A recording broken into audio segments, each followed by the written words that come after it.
Começa agora o Rede TV News, com Boris Casoy e Amanda Klein. Boa noite. Olá, boa noite.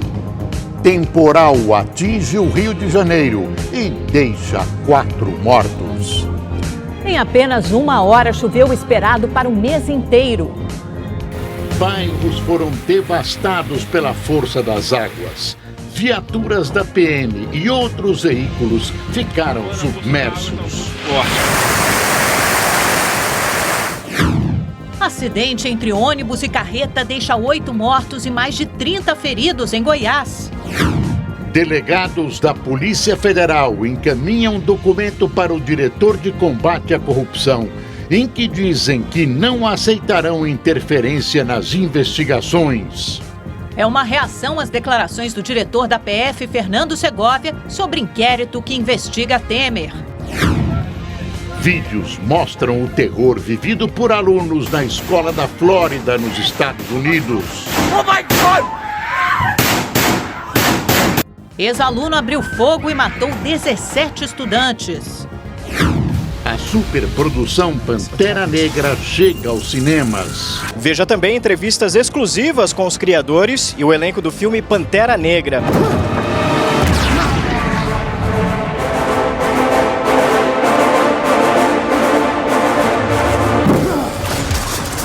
As principais notícias do Brasil e do mundo, agora no Rede TV News.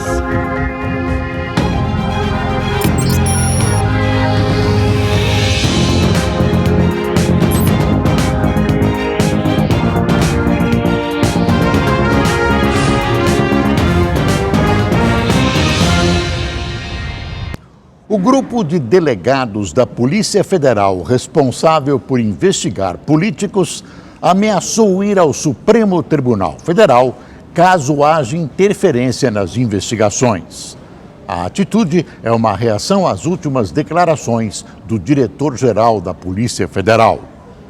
Os delegados do grupo de inquéritos que atuam junto ao STF encaminharam um memorando ao diretor de investigações e combate ao crime organizado, Eugênio Ricas. No documento, eles fazem referência à investigação que apura se o presidente Michel Temer recebeu propina da empresa Rodrimar para beneficiá-la na edição de um decreto do setor de portos. Os investigadores dizem que não vão admitir qualquer ato que atente contra a autonomia ou que descaracterize a neutralidade político-partidária da atuação da polícia. E alertam que, caso haja algum crime, vão recorrer ao ministro Luiz Roberto Barroso, que é o relator do caso no Supremo, para ter as medidas cautelares cabíveis. Eugênio Ricas, número 2 da Polícia Federal, respondeu aos delegados. De acordo com ele, preservar as investigações não é só uma prerrogativa, mas uma obrigação. Diz ainda que é a missão da Polícia Federal trabalhar de forma incansável, isenta, imparcial e abnegada para que a verdade prevaleça nas investigações. A manifestação dos delegados é uma reação às declarações do diretor da PF, Fernando Segovia. No fim de semana, ele deu uma entrevista em que afirma que a instituição tende a indicar o arquivamento do inquérito contra o presidente Michel Temer.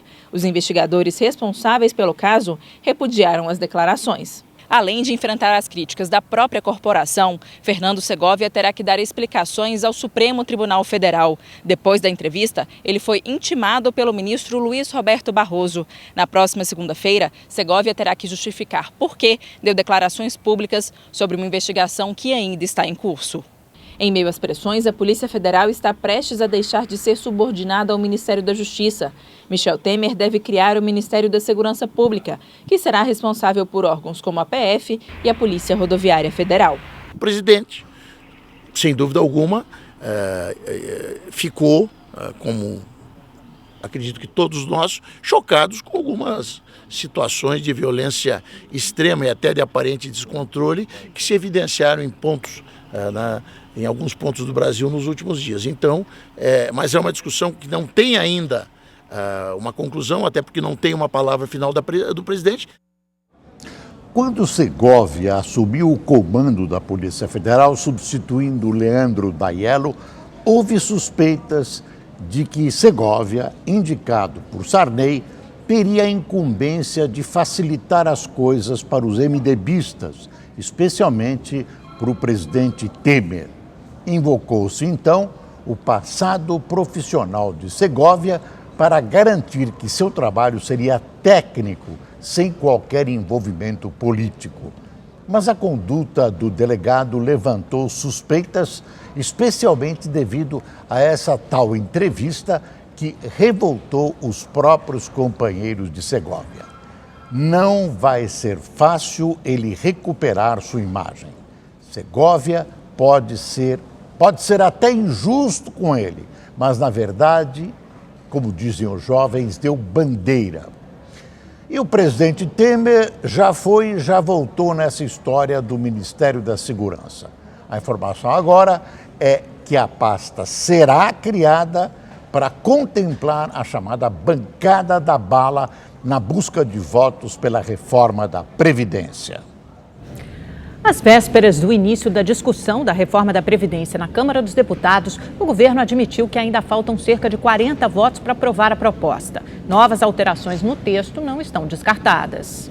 Desde que não venha baseada na irresponsabilidade de dizer que a reforma não é necessária, ela pode ser observada e pode servir, sim, para aprimorar o texto. O que nós não queremos é ficar perdendo tempo com irresponsabilidades do tipo, não precisa a reforma, ou com palpites, de gente que dá um palpite e corre porque não quer assumir compromisso com a reforma. Eu tenho convicção de que, independentemente dos votos que tivermos na segunda-feira, a discussão se inicia na terça. Tudo continua indicando que, apesar das enormes concessões, a reforma da Previdência subiu no telhado. Mas é de tal importância para o país que precisa ser aprovada. Se isso não acontecer sob a administração de Temer, será obrigatoriamente com o próximo presidente. O país não vai aguentar esse quadro assustador, desculpe, que está nos conduzindo para um real abismo. O governo pode ficar sem dinheiro. E aí, como é que vai fazer? Outra coisa importante, o apresentador Luciano Huck confirmou hoje que não será candidato. Parece que desta vez é definitivo. O presidente Michel Temer visitou hoje o projeto Sírios em Campinas, no interior de São Paulo.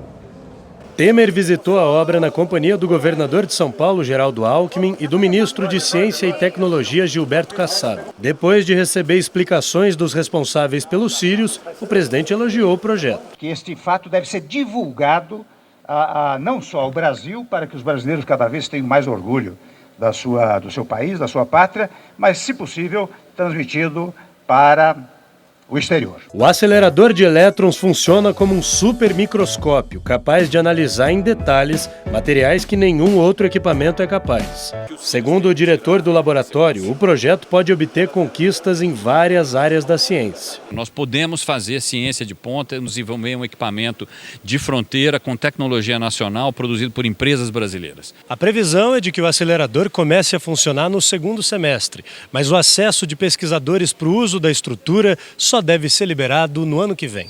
Uma vez pronto e entregue, o Sírios deve ser o equipamento desse tipo mais moderno do mundo. O preço justifica o status. Até 2020, data limite para entrega, o investimento será de 1 bilhão e 800 milhões de reais.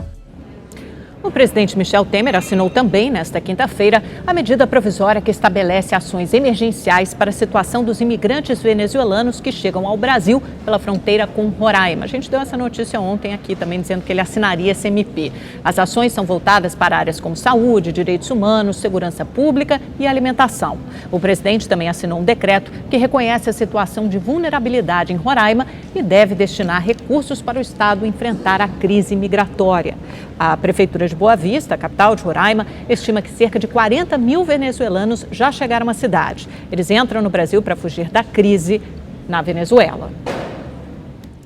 A Procuradoria-Geral da República pediu ao Supremo Tribunal Federal a condenação do líder do governo na Câmara, o deputado André Moura, do PSC, de Sergipe. O pedido é baseado em 3 ações penais contra Moura, por formação de quadrilha e peculato. Os crimes teriam sido cometidos entre 2005 e 2007, quando Moura era prefeito da cidade sergipana de Pirambu. Além da condenação, o Ministério Público pede o ressarcimento aos cofres públicos e o pagamento do triplo do valor supostamente desviado como forma de indenização aos moradores da cidade. Moura nega as acusações. A defesa dele disse que aguarda intimação para rebater ponto a ponto as alegações da PGR. O Tribunal Regional Federal da Primeira Região suspendeu o depoimento do ex-presidente Lula, marcado para a próxima terça-feira em Brasília. O petista seria ouvido no processo que apura se houve tráfico de influência na compra de caças suecos para a Força Aérea Brasileira durante o governo Dilma Rousseff. A ação faz parte da Operação Zelotes. A Justiça Federal acatou o pedido da defesa de Lula e ainda não há uma nova data para que o ex-presidente seja ouvido. Lula nega essas acusações. Vamos conversar com o nosso comentarista de política, Reinaldo Azevedo, também sobre o Lula, mas outro aspecto, né, Reinaldo? Saiu ontem, no final da noite, começo da noite, um parecer da procuradora Raquel Dodge se posicionando contra o habeas corpus preventivo do ex-presidente Lula. Você leu esse parecer? O que você achou, Reinaldo? Boa noite. Boa noite, Amanda. Li sim, 52 páginas. Uma das piores peças, certamente, que a Procuradoria-Geral da República produziu na sua história. Eu nem vou entrar no mérito aqui se o Lula merece ou não merece ter o habeas corpus preventivo. Eu vou tentar ser didático, se alguma coisa escapar, eu remeto o telespectador para o meu blog, que eu explico ali no detalhe. Vamos lá. A Procuradora diz que o Lula não pode receber esse habeas corpus preventivo porque aquela decisão, Amanda, tomada em 2016, né, quando por 6-5 o tribunal decidiu que é possível, mas não obrigatório, a prisão depois da condenação em segunda instância, ela disse que aquilo tem efeito vinculante. E aí ela comete um erro grotesco, porque ela confunde efeito vinculante com repercussão geral. Aquilo tinha repercussão geral, isto é, os demais tribunais e o próprio STF tinham uma indicação de que poderiam seguir aquela orientação, isto é, mandar prender depois da condenação em segunda instância. Mas os tribunais podem simplesmente ignorar as questões de repercussão geral. E quando eles ignoram, o Ministério Público vai e recorre. Muito bom. O que é efeito vinculante? O efeito vinculante é quando é obrigatório. Aí sim, o Supremo tomou uma decisão e acabou. Os demais tribunais se vinculam àquela decisão, inclusive o próprio Supremo. E aí não cabe decisão contrária. Acontece, Amanda, que eu creio que a procuradora, ou quem quer que tenha redigido o texto para ela, acho que não foi ela de próprio punho, porque ela tem uma boa formação, se esqueceu de ler o parágrafo 2º, né, do artigo 102 da Constituição. Tem efeito vinculante apenas as ações declaratórias, as ações diretas de inconstitucionalidade, as ADINs, as ações declaratórias de constitucionalidade e depois, por efeito de lei, as arguições de descumprimento de preceito fundamental. São 3 tipos de ação apenas, 3 tipos, que lidam diretamente com a Constituição, que tem o chamado efeito vinculante. Aquilo que se decidiu em 2016 se chama agravo em recurso extraordinário. Não tem efeito vinculante, tem apenas repercussão geral. Portanto, o argumento a que ela recorre para recomendar a negativa do habeas corpus para o Lula é falso.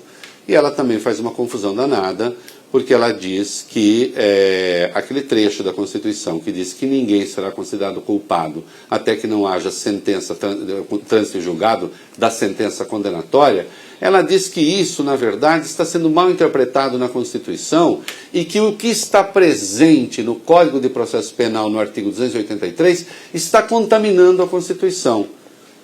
É um desastre a argumentação pela simples razão, Amanda, de que a Constituição é de 1988 e o artigo 283 do Código de Processo Penal é de 2011.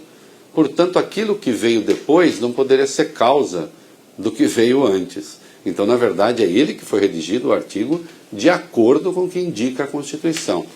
Se o habeas corpus será ou não concedido ao Lula, não sei. Eu sei que a argumentação da procuradora é furada. Mas, se ela estivesse certa, o Supremo não ia decidir sobre o mérito da questão numa ação declaratória de constitucionalidade, porque então já restaria vencido. Por que é que o Supremo ainda se debruçaria sobre o mérito se o efeito vinculante já foi determinado?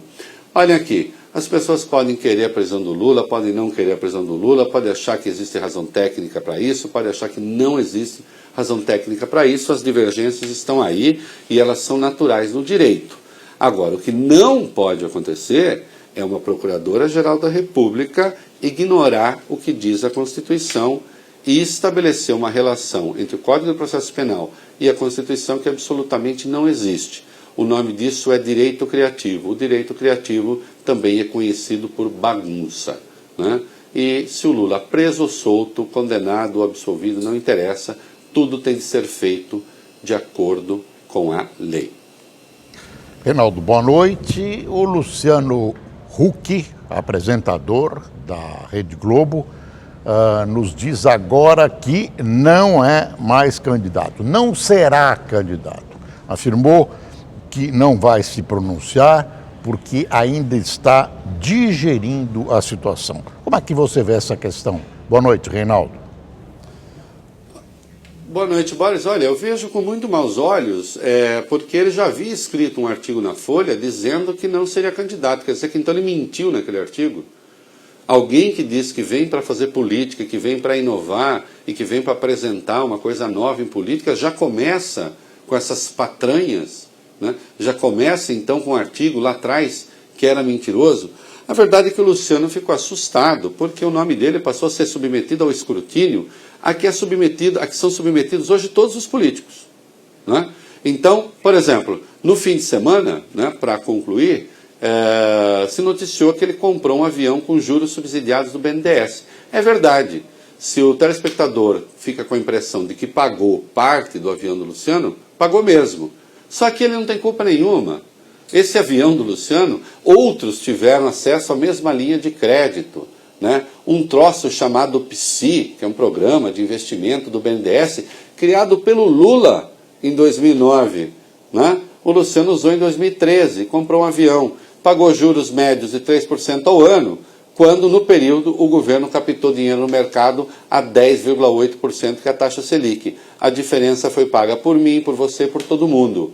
Né? É o chamado Bolsa Avião, que o PT garantiu aos milionários. Né? E insisto, não só ao Luciano, mas também ao Luciano. Acontece que essas coisas começam a vir a público e aí o Luciano se assustou e algumas pessoas estão dizendo, baixaria. Não, ele está sendo submetido ao escrutínio a que são submetidos todos os políticos. Quem vem para falar em nome da nova política tem de apresentar realmente uma novidade, né? Por exemplo, mentir num artigo não tem nada de novo, né? Ou então a coisa já estaria digerida e ele não precisaria ter dito isso hoje, né? Negando pela 10ª vez que é candidato. Espero que seja agora de forma definitiva. Ou talvez ele mude de ideia daqui a 2 meses, né, Reinaldo? Bom, vamos ver. Boa noite, até amanhã. O empresário Joesley Batista está na sede da Polícia Federal em São Paulo, onde presta depoimento no inquérito que investiga o presidente Temer. A defesa do executivo da JBS diz que seu cliente vai manter a postura de colaborador da Justiça, independente da manifestação da Procuradoria-Geral da República. A colaboração de Joesley está sob risco. A Procuradora-Geral, Raquel Dodge, concordou com o pedido de rescisão do acordo por entender que ele não contou tudo o que sabia. O depoimento do executivo ainda não terminou. Joesley está preso há 5 meses na custódia da polícia, sob custódia da Polícia Federal em São Paulo. O guarda civil municipal é suspeito de agredir um rapaz dentro do banheiro de um shopping em uma área nobre de São Paulo. O motivo seria homofobia. O ator de 23 anos foi hoje à delegacia para reconhecer o agressor. O crime aconteceu na última segunda-feira, quando João Pedro usava o banheiro de um shopping em um bairro nobre de São Paulo. Tinham acabado de enxugar minha mão e tal, Eu olhei pra ele, virei todo o meu corpo pra frente dele e fiz assim. Tipo, aconteceu alguma coisa? Nesse meio tempo, ele simplesmente, eu lembro muito bem, eu olhei fixamente pra ele, assim, eu lembro muito bem do rosto dele. E nisso que ele retirou a pistola, ele olhou, eu tipo assustei assim, falou assim, seus viados têm mesmo que morrer. E mandou, deu uma coronhada de revólver na minha cabeça. A polícia analisa as imagens do circuito interno do shopping.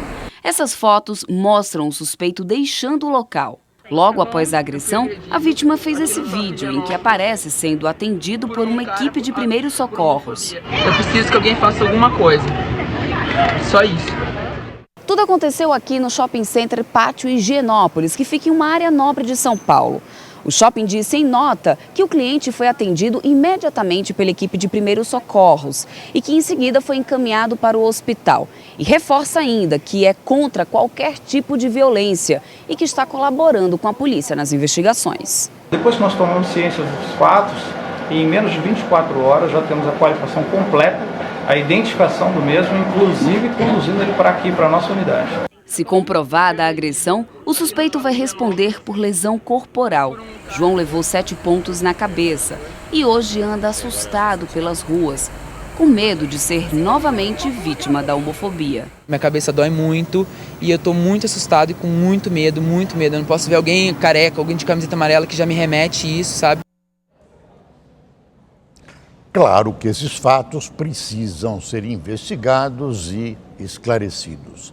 Mas esse tipo de ataque homofóbico tem se repetido com frequência em todo o país e precisa ser punido impiedosamente dentro da lei.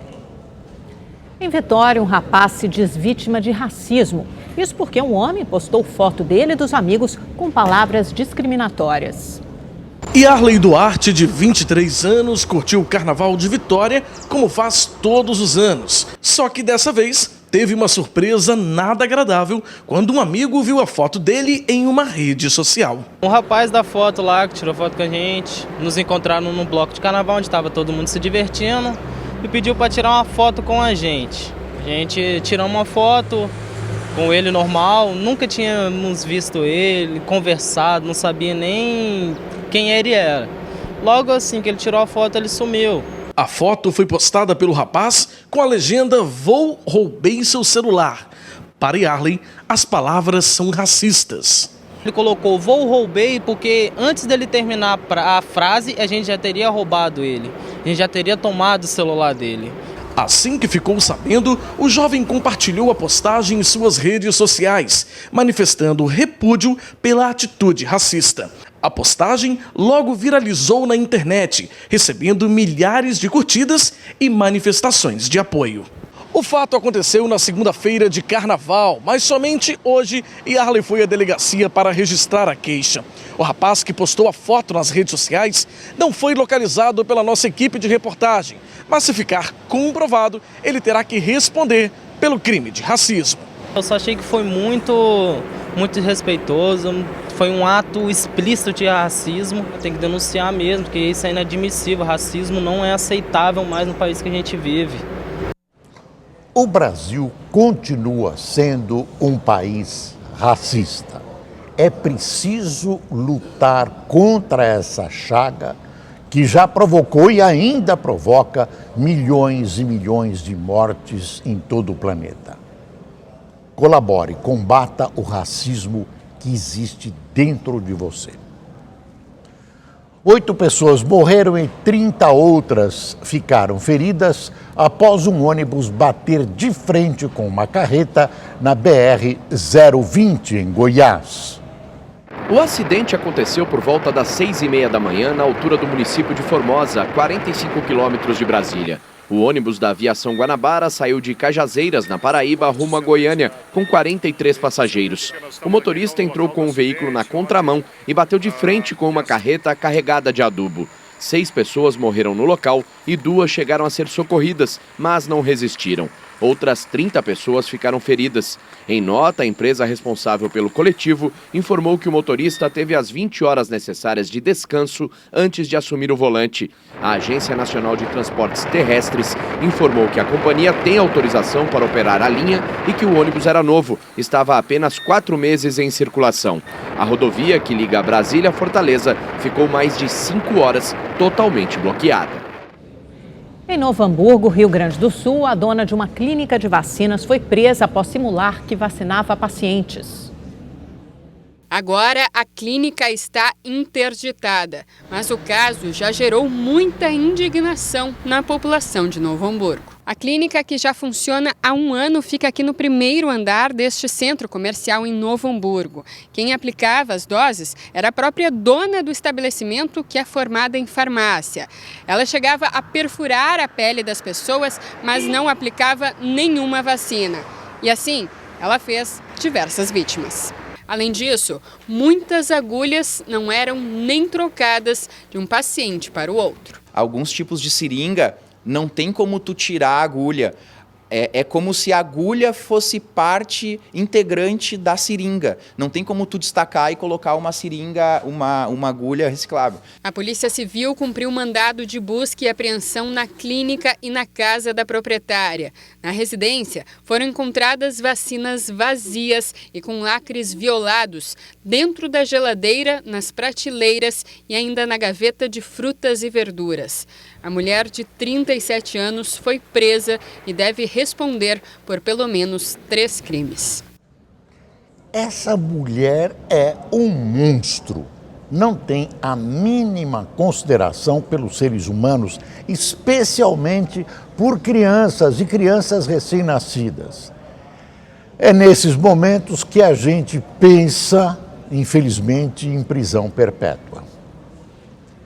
Em meio ao surto de febre amarela, o Ministério da Saúde acendeu o sinal de alerta para outra doença em São Paulo, a dengue. Isso porque o número de casos suspeitos no estado cresceu mais de 3 vezes em janeiro, em comparação com janeiro do ano anterior. Uma simples picada que pode causar muito transtorno. O filho da Shirley pegou dengue 2 vezes em menos de 1 ano. Ele ficou muito mal. Ele ficou com muita dor no corpo, febre, assim. Ele não conseguia andar direito. Da segunda vez foi pior, porque ele emagreceu quase 10 quilos. A Mônica e a filhinha também não escaparam do mosquito e ficaram de cama vários dias. 1 semana, quase 2. Parece, sabe que parece a pessoa pegou um monte de madeira e quebrou seu corpo todinho, todo dolorido. Casos como esses podem voltar a crescer em São Paulo. Segundo o Ministério da Saúde, nas 3 primeiras semanas de janeiro deste ano, foram registrados 2.300 casos suspeitos de dengue. Só que no mesmo período de 2017, eram 674 casos suspeitos, um aumento de mais de 240%. Por mais que os moradores tomem os devidos cuidados, fica difícil escapar do mosquito em comunidades como essa daqui da Zona Oeste de São Paulo. Olha só a situação desse corredor que dá acesso para várias casas. Essas madeiras aqui foram improvisadas pelos próprios moradores e aqui embaixo tem água parada e bastante larva. Para este infectologista, até mesmo a preocupação excessiva com uma outra doença pode causar um aumento nos casos de dengue. As pessoas estão muito mais atentas com a questão da necessidade da vacina para a febre amarela do que continuar se preocupando com a própria dengue, que está muito mais próxima. Então é importante fazer, sim, todas aquelas revisões semanais das caixas d'água, das calhas, dos telhados. A Secretaria de Saúde do Estado de São Paulo não se pronunciou sobre os dados. Temporal que atingiu o Rio de Janeiro deixa 4 mortos e mais de 2.000 desabrigados. O Rede TV News volta já.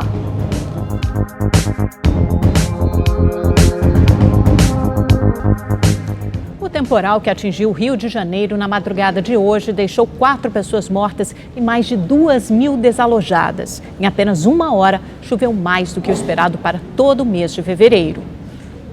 No horizonte, raios e trovões. A chuva que começou no fim da tarde ganhou força na madrugada, se transformando em uma tempestade que atingiu toda a região metropolitana. A população foi pega de surpresa. Mano, a força da água tá muito forte, muito forte. Foram 5 horas em estágio de crise. Bairros da Zona Norte foram devastados pela força da água. Ruas ficaram intransitáveis na Tijuca, no Grajaú e no Engenho de Dentro. No Meier, uma enxurrada.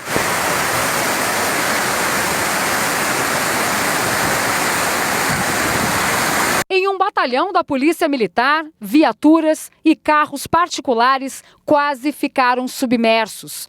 Na Vila Militar, o vento forte derrubou um dirigível que interrompeu a circulação de trens. No estádio Luso Brasileiro, onde o Flamengo joga, 2 torres de iluminação vieram abaixo. O Hospital Carlos Chagas, em Marechal Hermes, foi invadido pela água. Em Quintino, uma tragédia. 2 idosos morreram num desabamento. Segundo os moradores aqui da Vila de Casas, a água veio com muita força lá da rua e veio invadindo tudo. Durante um período, ela ficou represada neste corredor. Dá só uma olhada aqui na marca da água, olha a altura que chegou. Ali para trás, a gente pode ver o tamanho da destruição. A pressão era tanta que os muros não resistiram. O concreto atingiu Marcos Garcia, de 59 anos, e Jupira de Magalhães Sereno, de 61 anos. Os dois não resistiram. Seu Jorge lamenta a morte da esposa. Estou sem chão nenhum, não sei nem como expressar. Em Realengo, na Zona Oeste, outra vítima fatal.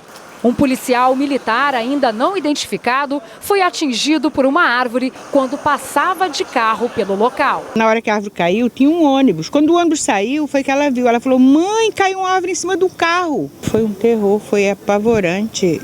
A força do vento derrubou o toldo desta casa de shows na Barra da Tijuca. Várias pessoas ficaram feridas. Na Zona Sul, parte da estrutura da ciclovia Tim Maia voltou a desabar. Pela manhã, os estragos estavam por toda parte. Esta árvore caiu e interditou uma das principais vias da Zona Norte do Rio. Por todos os lados, muita lama e entulho. A chuva veio muito além do que já era previsto, além do normal, né? Só para vocês terem uma ideia, está sendo colocado pelo COR aqui que é a maior chuva nos últimos 20 anos. Não foi uma tempestade qualquer, né? Foram 7.000 raios na região, uma ventania de 95 km por hora. Quer dizer, quando você associa essa ventania a um solo muito encharcado, de muita água em pouco tempo, isso explica aí tantas árvores derrubadas por toda a cidade, né? Em Cascadura, na zona norte do Rio, o repórter Tony Vendramini acompanhou outra tragédia. Este vídeo gravado por moradores mostra alguma das mais de 10 casas destruídas por causa da chuva em 2 vilas do bairro. Havia muita lama, entulho e carros danificados. Em um dos imóveis estava Marco Antônio Pereira Batista, de 15 anos, que morreu ao ser levado pela água. O corpo do menino foi encontrado horas depois no quintal de uma outra casa. Revoltados, os moradores usaram o entulho para fechar a rua em protesto contra a prefeitura. Isso é covardia, gente. Eu não sei se foi covardia de Deus ou desses homens que acabaram com a gente. Eles são covardes. Eles são covardes. Eles são covardes. Ele podia fazer isso com a gente, não. Eu não sei se foi o homem ou foi Deus. Acabou com a vida de todo mundo, tirou a vida de um menino de 15 anos. Nessa vila vizinha dá para ver que a água atingiu mais de 2 metros de altura. Aqui a marca na parede. E ela desceu com tanta força que destruiu o muro da casa onde o menino morava, arrastando tudo que havia pela frente. A mãe, o pai e a avó da criança conseguiram escapar. Outros moradores também perderam tudo o que tinham. A água demoliu a parede da casa de Dona Maria Eunice, que precisou pedir socorro. A água veio até aqui, ó, eu me pendurei na janela do meu quarto. Aí eu me pendurei e fiquei lá gritando, ela veio me salvar. Em nota, o prefeito Marcelo Crivella, que está em viagem pela Europa, lamentou as mortes e afirmou que se solidariza com as famílias das vítimas. Durante a madrugada, em uma rede social, ele disse que está acompanhando a situação e que enviou 2 secretários para o centro de operações da prefeitura para coordenar as equipes. Diante do caos, um motorista que passava próximo ao corredor de ônibus expresso atingido pela chuva mandou um recado. Alô, prefeito, como é que tá a Europa aí, ó? Porque aqui tá brabo. O prefeito Crivella, que preferiu passar o carnaval na Europa, Segundo ele, a trabalho, não podia prever essa catástrofe no Rio. Assim mesmo, vai sofrer desgaste político por estar longe neste momento. Aliás, ele deve estar voltando com a devida urgência. E essa ciclovia que não para em pé, hein? No seu descanso celeste, Tim Maia deve estar incomodado de ter o seu nome nessa obra. Também choveu forte no litoral norte de São Paulo. O primeiro temporal foi ontem à tarde, o segundo durante essa madrugada. A Lu Camargo já está aqui conosco, tem mais informações. A gente sempre fica esperando a chuva forte, mas nunca imagina que os estragos e o prejuízo serão tão grandes. É né? verdade, assim, Amanda. Muito triste assistir essas cenas. Boa noite. Boa noite. Oi, Boris. Boa noite, Boa Lu. noite, uma ótima noite para você que nos assiste. Amanda, a gente havia previsto aqui no Rede TV News que choveria forte, tanto no Rio quanto no litoral norte, né, da região. As nuvens da região de São Paulo, as nuvens carregadas que provocaram toda essa chuvarada, elas agora estão se afastando cada vez mais para alto mar. Isso quer dizer que não há mais risco de tempestade nessas áreas. A gente tem imagens lá do litoral norte de São Paulo. Olha só, ruas alagadas, olha essa enxurrada na escada, enfim, carros semi-submersos. Segundo o Instituto Nacional de Meteorologia, choveu das 10 horas da manhã de ontem às 10 horas da manhã de hoje, nessa região, mais do que esperado para todo o mês. Para você ter uma ideia, o esperado para o mês é de 220 milímetros, choveu 253 milímetros. É muita chuva, mas como eu falei há pouco, as nuvens estão se afastando e a chuva está perdendo intensidade nessa região. Vamos dar uma olhadinha no mapa de amanhã, porque apesar da chuva estar perdendo intensidade, ela continua atingindo a região, tanto a parte litoral sul do Rio, litoral norte de São Paulo, a qualquer hora do dia, só que menos intensa. Nessa área em verde também chove, principalmente a partir da tarde. Nas em amarelo, nada de chuva. E falando em nada de chuva, vamos para o sul do país, porque por lá é o sol que vai brilhar forte nos 3 estados o dia inteiro nessa sexta-feira. Já no centro-oeste do país, o sol vai predominar e o tempo segue firme só no Mato Grosso do Sul. Para as demais áreas, ocorrem pancadas de chuva, principalmente na parte da tarde, em pontos isolados. Nordeste do país, por lá, quase nada muda em relação a hoje. Nessa área em amarelo, boa parte do interior da Bahia não chove, nas demais áreas chove sim, e nessas áreas mais escuras, em azul e em verde escuro, também ocorrem aquelas pancadas típicas de verão, que podem ser fortes, mas que são rapidinhas. E no norte do país, o tempo abafado provoca pancadas de chuva em todos os estados. Vamos dar uma olhadinha agora nos termômetros de amanhã. O dia começa com 22 graus em BH, São Paulo e Porto Alegre. À tarde vai fazer calor de 34 graus aqui em Cuiabá e também no Rio de Janeiro. Chamar o temporino, por quê? Porque ele tem um lembrete a ser dado, olha só, sábado, meia-noite, todos os relógios de quem estiver na região sul, sudeste e centro-oeste vai ter que ser atrasado em 1 hora. Termina no horário de verão. Mas pelo menos a gente ganha mais 1 hora no fim de semana. certeza. Tá bom. Boa noite para vocês, até amanhã. Tchau, Até tchau. amanhã, Lu. Até amanhã.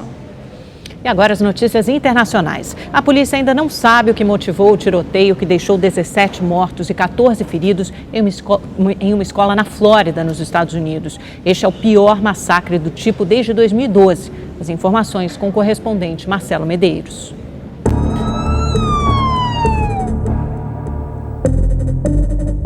Os vídeos gravados pelos celulares dos estudantes nos levam para dentro do massacre. O desespero e o medo dos alunos ao perceberem o que estava acontecendo. So right now we're in a school. An active shooter. It's not a drill. And it's currently. Hello. It's 2:52. Where are you right now? I heard one gunshot. And we thought it was a drill initially, but it's not. Eu pensei que fosse morrer ou algo assim. E um momento de alívio quando a equipe da SWAT entra nas salas de aula. O cearense Luiz Eduardo mora em Parkland e estava indo buscar os 2 filhos que estudam na escola quando ocorreu o tiroteio. Quando eu estava já chegando próximo, uns 15 minutos antes de terminar a aula, o meu filho me liga e diz que tinha tido um incêndio, né? Era a informação que ele tinha. Um dos professores da filha de Luiz foi morto pelo atirador. A sala dela era a primeira do andar que o atirador começou a atirar. Então, eles têm um protocolo aqui nos Estados Unidos. Eles fazem muitos treinamentos sobre isso, né? Então, o protocolo é fechar a porta, trancar a porta. E na hora que o professor de geografia dela tentou fechar a porta, ele foi alvejado. Então, ele já caiu ali, né, na sala. E a porta ficou aberta, né? O que foi realmente um milagre que aconteceu, ele não tem entrado ali. A brasileira Kemily, de 16 anos, também estuda na escola. Ela trocou mensagens com a mãe no momento em que o tiroteio começou. O autor dos disparos foi o ex-aluno Nicolas Cruz, de 19 anos. Ele foi expulso do colégio no ano passado por indisciplina. Seus ex-colegas relatam que o jovem costumava mostrar com frequência fotos de armas que tinha em casa. O rapaz também postava as imagens nas redes sociais. Sinceramente, ele era muito diferente. Ele era tímido, não conversava muito. Quero dizer, ele era aquele garoto estranho que você vê andando pela escola. Nicolas é órfão e desde que sua mãe morreu no final do ano passado, morava com amigos da família. Parecia que ele estava colocando a vida em ordem, superando a depressão, a perda da mãe. Isso veio de surpresa, eles não tinham ideia. Só que no final do ano passado, o FBI recebeu 2 alertas sobre Nicolas. Um deles foi do blogueiro Ben Benite, do estado de Missouri. Ele afirmou que o rapaz deixou um comentário em um dos seus vídeos dizendo que iria se tornar um atirador profissional de escolas. Eu mandei para as autoridades e imaginei que de lá eles fariam uma investigação profunda e tentariam descobrir quem era essa pessoa. O FBI afirma que, na ocasião, não conseguiu identificar a pessoa que fez o comentário. De acordo com uma ONG de supremacistas brancos, Nicolas era um integrante da associação, mas não teria sido incentivado por eles para cometer o massacre. O jovem foi preso e irá responder por homicídio premeditado. A arma usada no crime, um fuzil AR-15, foi comprada legalmente em uma loja da cidade, o que levantou novamente o debate sobre a venda e o acesso de armas de fogo no país. O governador da Flórida, Rick Scott, afirmou que irá se reunir com os representantes de seu estado para discutir o assunto. Como temos certeza de que pessoas mentalmente doentes não irão tocar em armas? Nós precisamos ter uma conversa séria sobre segurança pública nas escolas neste estado. Já o presidente Donald Trump não tocou no ponto da venda de armas em seu pronunciamento nesta quinta-feira. Ele se limitou a dizer que o que ocorreu é um ato de ódio e que é preciso tratar as questões da saúde mental no país. Não basta simplesmente ter ações que nos façam parecer que estamos fazendo a diferença. É preciso fazer a diferença. Este foi o 18º tiroteio ocorrido em escolas americanas apenas neste início de ano. E o pior no país, desde o massacre na escola Sandy Hook, no estado de Connecticut, em 2012. Na ocasião, 20 crianças e 6 adultos foram mortos. Marcelo Medeiros, de Nova York, para o Rede TV News.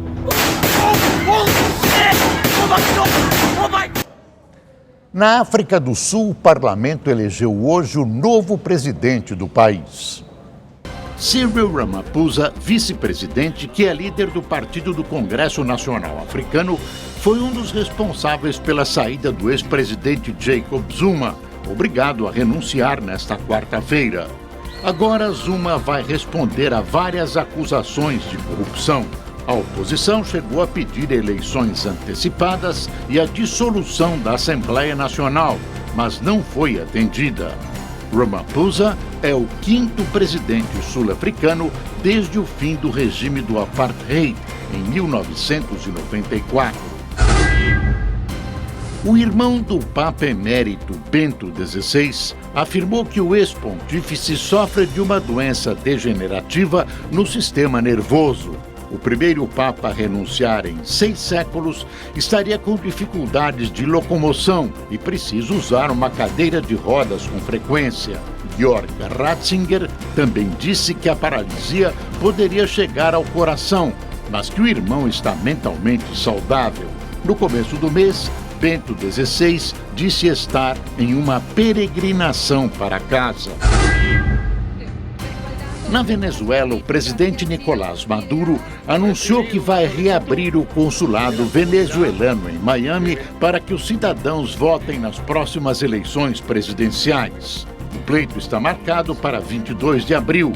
Miami é a maior comunidade venezuelana nos Estados Unidos. Essa eleição é mais uma das falsificações do ditador Maduro. Mas hoje ele veio com outra. Disse que mesmo tendo sido considerado persona non grata, ele vai comparecer à Cúpula das Américas em abril no Peru. Seria divertido se não fosse trágico. Depois do intervalo, tem cinema no Rede TV News. E um bate-papo com o elenco do filme Pantera Negra, que estreia hoje no Brasil. O Rede TV News volta já já.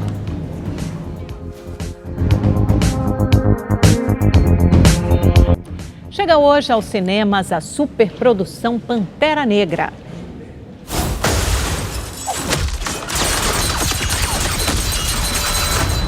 O elenco da produção Pantera Negra foi recebido ao som de tambores. Os astros do longa, como o protagonista Chadwick Boseman, Daniel Kaluuya e a vencedora de um Oscar, Lupita Nyong'o, usaram trajes e acessórios típicos da cultura africana. É como se estivéssemos na África Equatorial, é muito empolgante. Tamanha empolgação tem motivo. A atriz nigeriana Sope Aluko explica que a África é mostrada no cinema de uma maneira nunca vista antes. É ótimo que as crianças ao redor do mundo possam ver uma África rica em cultura, matéria-prima, como minerais, e pessoas com caráter. Vocês vão ver uma África cheia de reis e rainhas. É a África que eu conheço. A aventura de ação é ambientada em Wakanda, um país africano fictício que se tornou a nação mais tecnológica do mundo. É neste ambiente sofisticado e mitológico que o Pantera Negra lutará para manter seu reinado e a segurança de seu povo. My son, it is your time. Show me my respect and bow down. You get to decide what kind of king you are going to be. O público já viu muitos filmes com lutas e explosões, mas este tem personagens e uma história convincente.